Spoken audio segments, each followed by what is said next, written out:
Bonjour, aujourd'hui on va étudier le système d'équations et on va voir le nombre de solutions avec deux équations.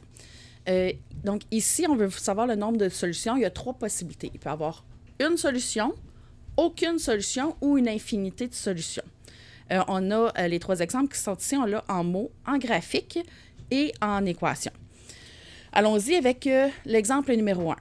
Marie et Pierre veulent comparer leur temps d'entraînement.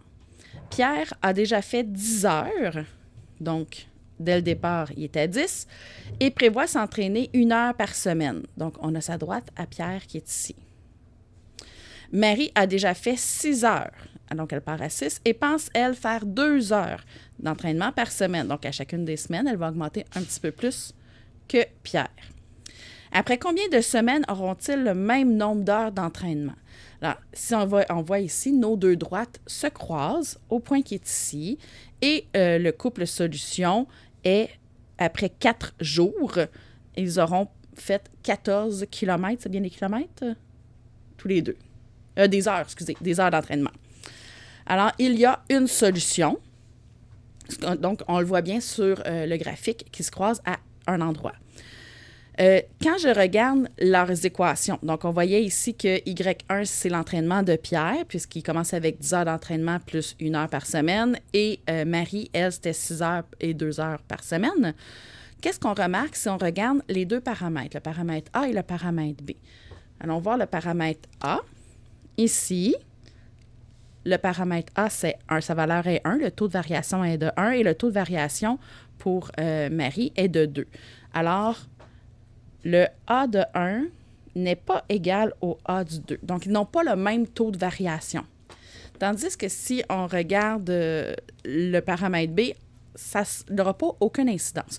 On voit qu'ils ne sont pas pareils, mais ils pourraient même être pareils. Ça arriverait-tu? Non, ça n'arriverait pas non plus. Donc, le paramètre A et le paramètre B, tiens, on va l'écrire quand même ici. Donc, le B de 1 n'est pas égal à B de 2. Donc, il n'y a aucun paramètre qui est équivalent. Alors, s'ils n'ont pas le même taux de variation, ils vont se croiser une fois. Allons voir deuxième exemple. Samuel et Simone ont respectivement, donc Samuel, elle a 15 $ et Simone 10 $ en argent de poche. Elles dépensent 3 $ par jour, donc toutes les deux vont dépenser 3 $ à tous les jours. Dans combien de jours auront-elles le même montant en poche? Comme elles ne partent pas avec le même montant et qu'elles en enlèvent toujours la même chose à tous les jours, bien jamais ils vont avoir le même montant. Et on le voit ici graphiquement. Ici, on a 10, c'était Simone. Donc, on a Simone ici. Puis, on a Samuel. Ouais, OK. Donc, SI et SA. Donc, qui ont chacun leur graphique. Et jamais ils vont se rencontrer. Ça donne 2 droites parallèles. Donc, nombre de solutions, aucune. 0 ou aucune solution possible. Si je vais voir les équations de chacune, qu'est-ce qu'on remarque? On remarque que le paramètre A, donc le taux de variation, est le même pour toutes les deux. Alors, le A de 1 est égal au A de 2, donc elles ont le même taux de variation, mais leur point de départ n'est pas le même. Le B de chacun est différent. Alors, si j'ai le même taux de variation, ça veut dire que mes deux droites vont être parallèles, peu importe comment. Et comme si elles ne partent pas à la même place, bien jamais les deux droites vont se rencontrer si elles ont le même taux de variation. Donc, ça me fait aucune solution possible puisque les droites se croiseront jamais. Et finalement, Frédéric et Thomas ont présentement 8 pages de texte d'histoire de lu. Frédéric veut lire 1 page tous les jours. Donc, les deux commencent avec le même nombre de pages. Frédéric veut lire 1 page par jour. Thomas veut lire 2 pages. Veut lire 1 page par jour. Thomas, lui, veut lire 2 fois 30 minutes par jour. Combien de jours les deux auront-elles lu le même nombre de pages? Donc, on comprend bien qu'ils commencent. Donc Frédéric et Thomas commencent tous les deux avec le même nombre de pages. Un qui lit 1 heure, puis l'autre qui lit 2 fois 30 minutes. Mais 2 fois 30 minutes, ça reste au bout de la journée le même nombre de temps.